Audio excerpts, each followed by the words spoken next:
Welcome, everybody, to this week's edition of the Bison Video Blog, brought to you by Northwestern Mutual with Jeff Kolpack. I'm Dom Izzo. North Dakota State back on the road for its Valley Road opener, a night game in Normal as NDSU travels to Illinois State for the second year in a row. Scheduling quirk here with Mo State deciding to leave the league.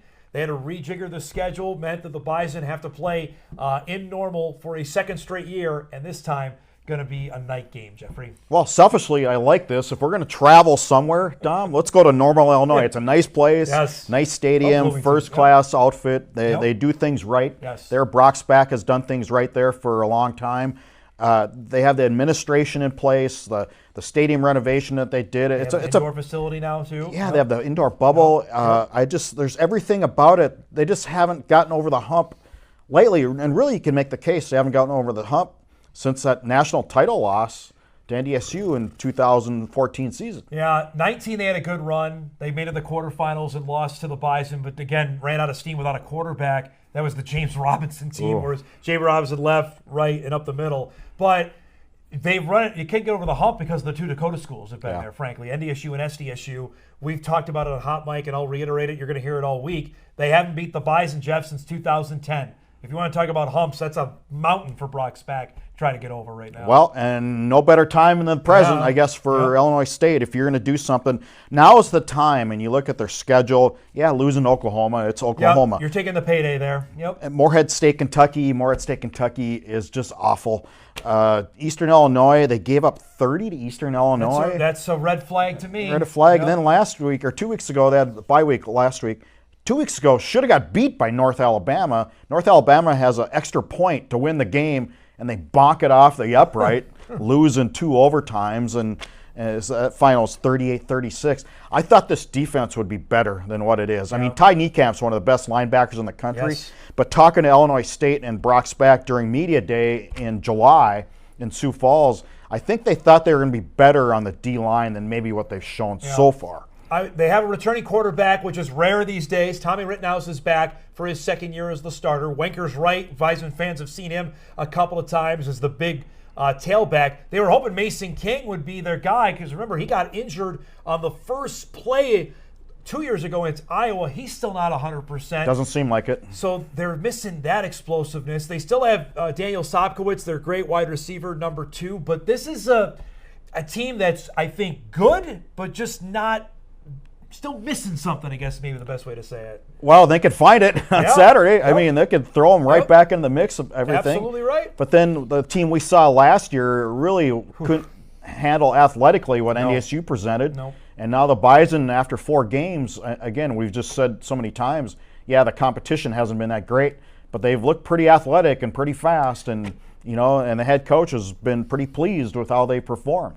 Cole Payton came into that game late, Jeff, and broke off a 73-yard touchdown run. So if anybody in Illinois State knows full well what the Bison quarterback can do, that game was a rout when Payton got in and even added on to it when he scored that touchdown. Boy, I remember the days of the Payton package when all he could do was run. And boy, those seem so long ago now. Off to a good start. Again, when I say the head coach is pleased, I'm talking about NDSU right now. I think he's pleased at you take the competition out of the equation and how they've executed and how they've come out and how they've approached game day, come ready to play. Good teams, and I've said this forever, good teams don't let bad teams hang around. They did not mess around with South Dakota. I mean, that game was over by about 1:45 Saturday afternoon with what they did to the Coyotes. Now, we were doing the research on this. This is the first night conference road game since 2019 when the Bison went to Youngstown State. That's a while ago. That's 6 years. There's certainly some gamesmanship here. Illinois State putting this game at night. It's going to be a whiteout game. They're going to be ready they're going to be certainly hyped for the Bison on Saturday night. Yeah, so they have that beer garden in the end zone. I'm sure that's going to be full.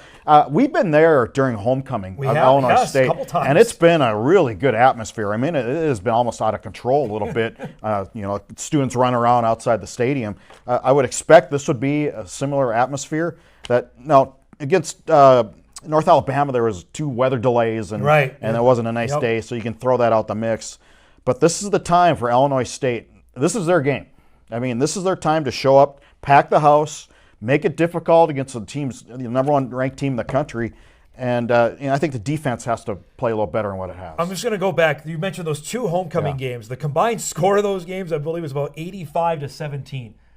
When the Bison have gone there and played. Now, I don't believe it's homecoming this weekend for Illinois State, but to your point, the Bison have shown up, and last year was 42-10. I mean, that game was over probably at halftime there as well, where they just kept hammering on it. And I'm really interested to see how they go on the road now, NDSU, and handle. They did it easily with the Citadel and with Tennessee State. Now with an opponent that they know, because now these are the teams that know them the best of how they'll fare Saturday night. Correct. And on the road, we're talking about Cole Payton. On the road and how he can handle. He hasn't faced an adverse situation this year. He has yet to throw a pick. There's been no fumbles. He's been really on the money, and he's had open receivers everywhere too. Good pass protection. So hasn't really faced. What's it going to be like now when he does see that? I'm guessing at some point, and Illinois State may present him some adverse situations on Saturday. That how will he react? I think he'll be fine. Yes. He's a veteran guy. He's very mature. The talk about Peyton. Who wrote Peyton for Peyton? Who's the just a brilliant writing there that you did. Here's a nerd stat. Use this writing this week. But Tim said it's not too early to start talking about it. The last 3 times the Bison have played in normal, Illinois State has scored 1 touchdown.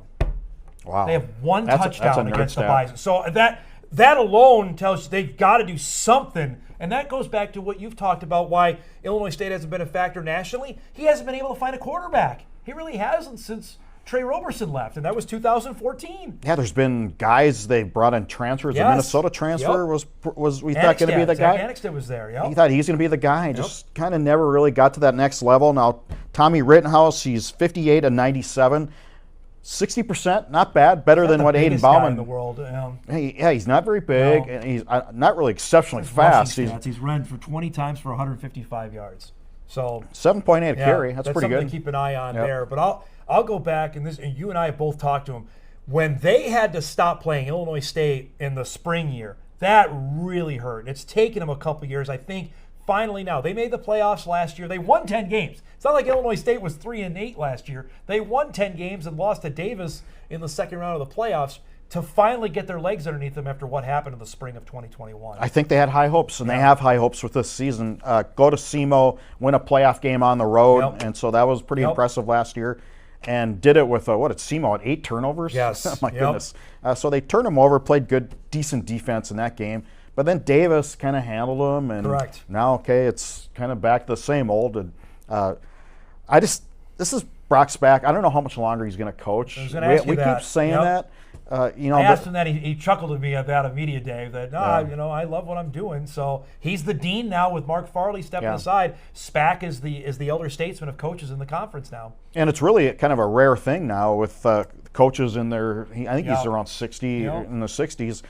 The MO now is guys in their 30s and 40s. Right. It's the Tim Pauluseks of the world. It's, Dan Jackson now at South Dakota State. Nick Hill at Southern Illinois. Nick Hill's and remember when he got hired, he thought, okay, this guy was really way too young, and now it's more the norm. I looked by the way, Eric Schmidt at UND. Right. There's no missing on the schedule, by the way, because they play the Bison at home. They still have to go to Brookings later this season. They miss UND. That's the one thing, but this is a biggie. I mean, they get this, that can change the total trajectory of their season if they're able to knock off the Bison. And really change the trajectory of the FCS, too, because now you bring more teams in the mix. Right now, we believe it's really 4 or 5 that are the top 5 teams in the country, and it's not even really close after that. And I'm throwing UND right now in that mix, too, because I think they've proven enough, and especially on the road, almost beat K-State. I think you have to include them. Almost beat Montana on the road. Yep. I think also the voters are smart about this, too. They dropped Illinois State after that game with North Alabama. They were up to 6, but after going to double overtime, they dropped them down to 10. So they're aware of this as well. Should be a dynamite atmosphere. We'll be there for Bison Game Day Live, 10 a.m. Saturday morning from Hancock Stadium to get you ready for it. A reminder, the game is exclusive to ESPN Plus this weekend. It's the Missouri Valley Football Conference. That means we can't email you? Game of the week. You can. You can feel free. Everybody knows it anyway. Blame you. Game's at 6 o'clock. We'll be back for Bison Postgame Live right after the game wraps up on WDAY Plus at Inforum.com as the Bison go for another win in Normal. That'll do it for this week's edition of the Bison Video Blog. For Jeff Kolpack, I'm Dom Izzo. Thanks so much for watching.